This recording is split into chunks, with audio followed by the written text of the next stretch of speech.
তোমরা যারা নবম দশম শ্রেণীতে আছো তোমরা একটু লক্ষ্য করো, লগারিদমের অনুশীলনী 4.2 শুধু লগারিদমের ক্ষেত্রে সাড়ে 4টা সূত্র এখানে অ্যাপ্লাই করলাম। এক নাম্বার হচ্ছে লগ এম এন সমান হচ্ছে এম এর সাথে এন এর সম্পর্ক হচ্ছে ইনটু, তাহলে এই দুটাকে আমরা ডিভাইড আলাদা করব। প্রথমে হবে লগ এম আর ইনটুর জন্য হবে প্লাস লগ এন। 2 নাম্বার সূত্র লগ এম বাই এন, অর্থাৎ ডিভাইডেড থাকলে ভাগ থাকলে আমরা প্রথমে উপরেটা লিখবো লগ এম, তারপরে ভাগের জন্য মাইনাস, তারপরে লগ এন নিচেটা লিখলাম। 3 নাম্বার সূত্র বি লগ এ, লগের সাথে বিটা হচ্ছে সহগ আর এ হচ্ছে লগের ভিত্তি। ওকে, তাহলে এই ক্ষেত্রে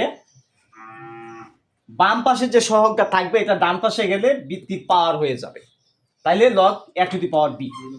সবচেয়ে ইম্পর্টেন্ট এবং মনে রাখার যে সূত্রটা সেটা হচ্ছে লগ এ পাওয়ার এ, মানে হচ্ছে ভিত্তি এবং পাওয়ার যদি সমান হয় তাহলে তার মান হচ্ছে 1। এই সূত্রটাকে অ্যাপ্লাই করে স্যারের একের খ একটা অঙ্ক তোমাদেরকে দেখাচ্ছি।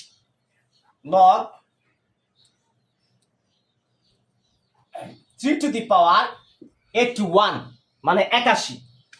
ওকে, তোমরা লক্ষ্য করো এই অঙ্কটাকে তুমি যখন সমাধান করতে যাবা তখন এই লক্ষ্য রাখবা যে যে কোনো ওয়েতে যদি ভিত্তি এবং পাওয়ার সমান করা যায় তাইলে লগটা উঠে যাবে, একটা নির্দিষ্ট মানে পৌঁছতে পারবা।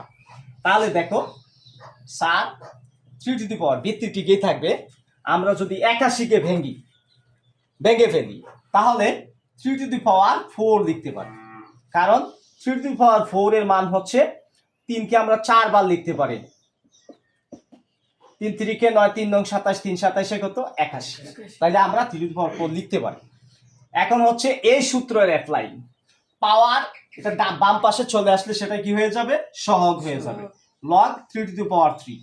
এখন এই সূত্রের অ্যাপ্লাই, ভিত্তি এবং পাওয়ার সমান হলে এর মান কত 1, তাইলে স্যার 4 ইনটু ভিত্তি পাওয়ার সমান হওয়ার কারণে লগের ভিত্তি এবং পাওয়ার সমান হওয়ার কারণে এর মান কত হবে 1 হবে, তাহলে 4 একে 4, আনসার হচ্ছে 4। ওকে, সবাই বুঝতে পারছো?